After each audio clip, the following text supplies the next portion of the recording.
Can you, that's another visual, can you go to the, what do you have for the next one? Because he doesn't do it much, okay, so the narthex, I'll have to just speak to this. And you can kind of see it on this, you can see it on this lower rendering here. We've made some adjustments already to that, and by the way, this, you guys see it?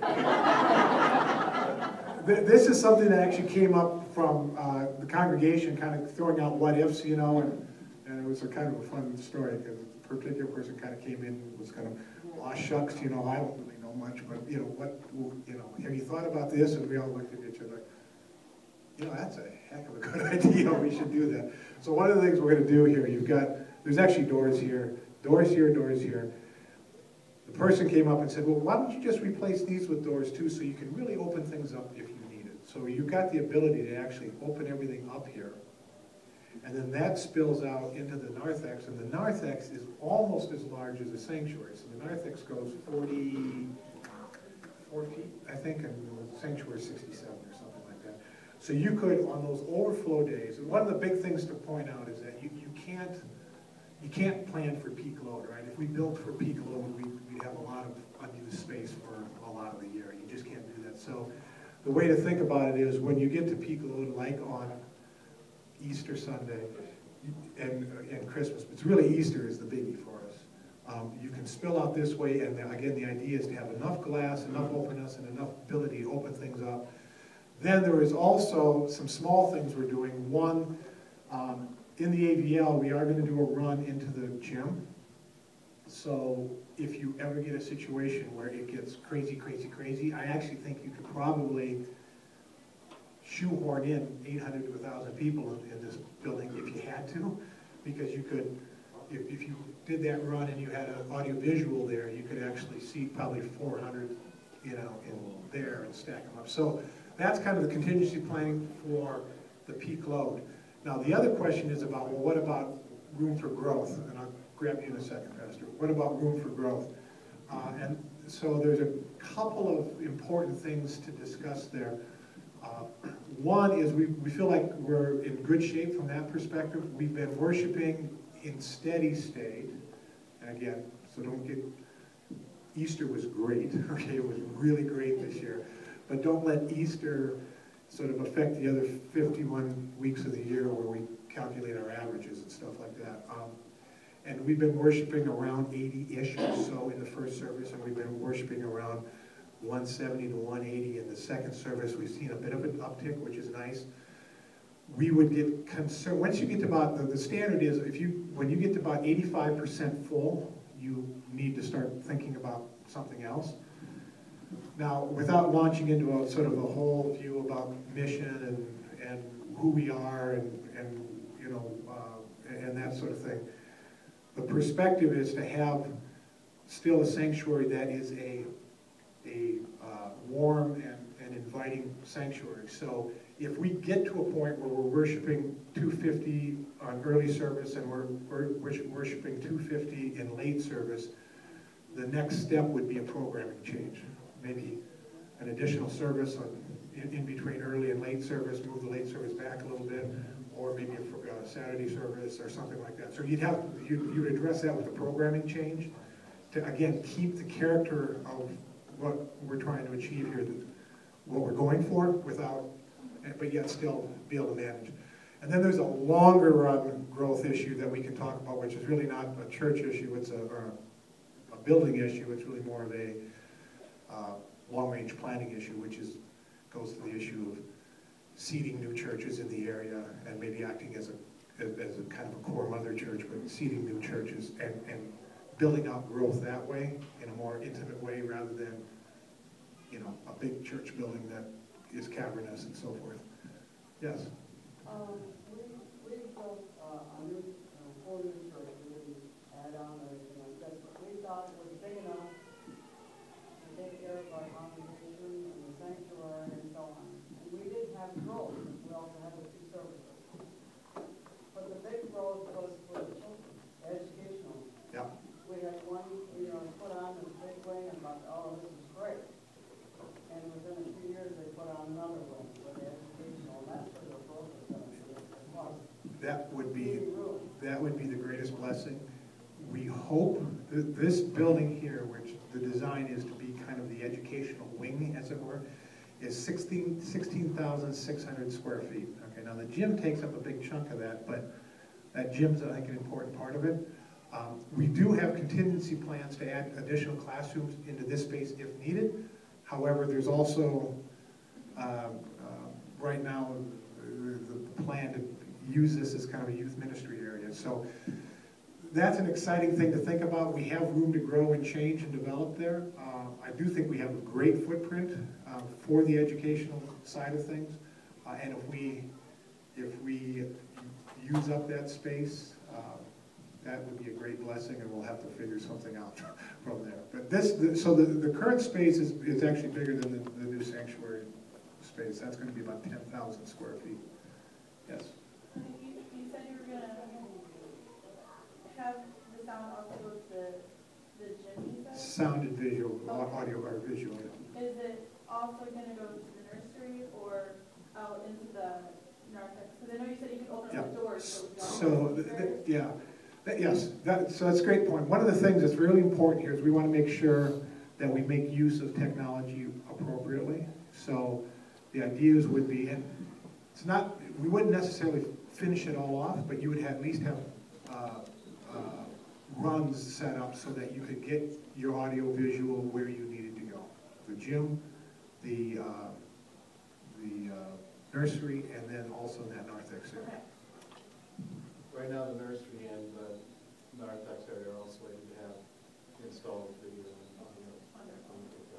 Can I hold off on the elder here and let the pastor get a question, and then I'll go to the elder? I was just going to add that at our elders meeting last Monday, we said like we're kind of on the same trajectory. We would just add another service on Christmas Eve and on Easter, which you call these high volume days. Peak load, yep. Yeah, peak load, and so that would at least address next year. Right, right.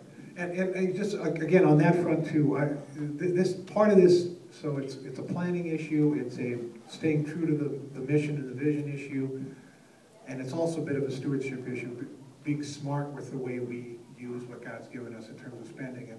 And so when it comes to growth numbers and everything, for me, I get so excited when I see Easter, because it was great, but you have to sort of look at kind of the long range, where we think we're heading, and then build appropriate to that because one of the things that we promised the congregation when we started this 18 months ago was that we were not going to go into debt to do this, and so far we've been blessed that we haven't had to, because the worst thing about too big of a debt load, folks, is it stops us from doing what we're supposed to be doing. Okay? So we'd rather be able to finance something maybe a little bit more frugal, thank you is the word, smart, nice, frugal, but then that frees up our giving to go out and do what we're supposed to be doing. And again, those three critical targets that we have for the next 5 years are important things, both education, extending service, and improving worship. Michael. How many offices do you plan? Brian, we've got, because Brian is the one who sits down. It's going to be virtual. It's all going to be virtual. It's all virtual office. It's just technology. It's great. Do you want to spend some time on that, Brian? Well, a couple of things. Obviously, We're spending all the money in pastor's office. Cindy gets a little bit, but ultimately we're going to have a pastor's office, Cindy's office. There's going to be, we have a freestanding kind of computer. There's going to be a workroom that's going to be behind Cindy's office. That's going to include another little office, kind of a walk-up workstation. In this corner here, there's going to be an office. We're able to carve out a space for another office there. And then the nursery, our kind of catch-all. Oh, Donna's office, which gets blown completely. My wife's office gets blown completely out of the building. So I'll be staying somewhere else. But her office is going to be the current Sunday school storage room here. And then the family, or the nursery, the current nursery, which is sort of our catch-all room. We talked about brides and things of that nature where they would go. That also is slated as potentially new office space if necessary for our 3 associate pastors. I knew it was coming. Would there be a kind of, as somebody walks into any kind of display that it's a continuous loop showing the church's activities, the people of the church, the message of the church, the core values? Will there be anything like that as you walk in, the kind of new members kind of, this is what we're about? It's a great question, because we spent some time on this too. Originally, there was designed for a fireplace, and then on the back side of that, sort of this messaging that you're talking about. We ended up taking that out and moving it elsewhere. And the reason was because, back to this welcoming kind of thing, we wanted to get in and draw people in. So we took that out. I actually was in the minority there. I actually kind of liked it, because it did get you going, but one thing you didn't do is you could not walk into the church and see the cross immediately. So we took that out. That gets moved. That gets moved. Microphone? I don't. That gets moved over here. Cindy's office and pastor's office sits here, and that messaging will occur off to the side. Each of these video screens, that we have the ability to have independent digital signage sort of boxes, and what we talked about is each, doing precisely what you said, but each ministry, whether it's youth, will have a digital signage television, kind of replaces the bulletin board that no one looks at. Apologies to the people who put up the bulletin boards. The preschool might have a digital sign, the church would have a digital sign, so we're exactly thinking about doing that. And again, to those 3 points, right? Service, education, and worship. Worship, education goes this way, our service ministries goes this way. So you've got a flow there. Yeah, yes. Like, on the very left of that bottom picture, is that a counter? Like, Yeah, 'cause, so, like, we have like signups for like everything. yeah. It's like, where, is there like, So this is, like a welcoming booth or something, like somewhere where, like when you walk, I know we have the greeters and stuff, but is there somewhere where like they can look and pick up? Like, When you walk out, materials? look at the drawing. yeah, because it's set up there. But this is actually kind of a coffee bar, Okay. meant to kind of, draw people that. Over here, over here is this seating area that I told you about, which have a comfortable couch and a fireplace and that sort of thing. Cindy's office is just around the corner from that, and so there's another opportunity to do that in kind of that area. Yeah, so. I was wondering, as construction gets underway, and this is supposed to finalize sometime in February, what's going to be happening with the preschool and how we're going to meet as a church in the building during those construction times if this is getting changed? I mean, is there any thought on there, or? It's all going to be okay. No, Aspen's really good at this stuff. Aspen, one of the things we liked about Aspen was that they've probably specialized in retrofitting more than sort of a brand new, open area where a new church goes up. They do a lot with retrofitting existing and adding on and that sort of thing. So they've got a lot of experience in this.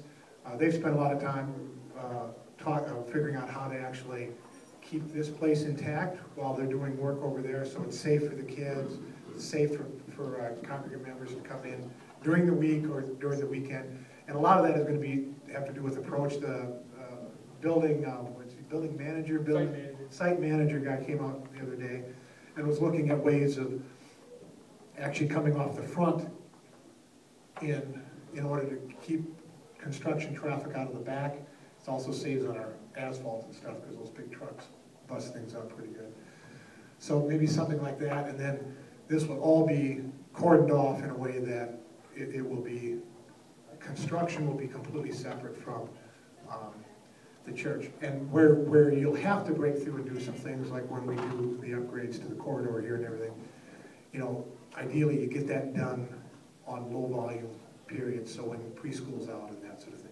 So they're very attentive to that. I worry about the same things because it's going to be busy. I was just curious if we foresaw a couple of weeks or something, if it's, use the staff for 2 weeks of being getting here, or if it's just. They assured us that would not be the case. Yes, David. Is there any plans on additional parking places? Because I'm not just talking like Easter, but I know when we had confirmation Sunday, the whole parking lot was just full. Yeah. Is there anything like that on the west side or? So we have a couple things. We have no, in this planning process, we have no plans for additional parking. Now, the original site plan allows for parking to extend all the way to that road back there. So, you know where we put our additional parking in this last go-around 3 or 4 years ago? That can be extended back even further. We also have room, depending on how we get treated, and I haven't asked this question lately, with respect to septic over here. You know, it looks like there's 3 septic mounds, there's actually only 2, and the other one is just black dirt that was the spoil that we set aside. You can actually, you know, add parking there as long as they allow us to do that without having to add any additional septic with this building, so I don't know about that.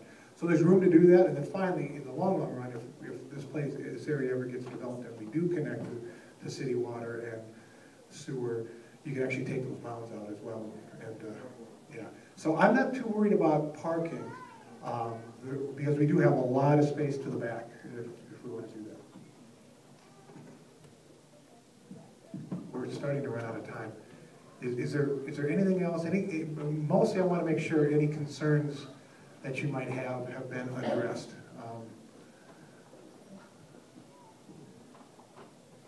If not, I think Pastor's out getting ready already. So why don't we conclude and we can move on into second service, okay? If there have any other questions, John Brackey, Mike Frank, Brian Medill, myself. Yes, Merritt. All this information will be on the website too, so you can also submit questions through the site. Did everybody get that? It's all available on the website too. Thank you, everyone.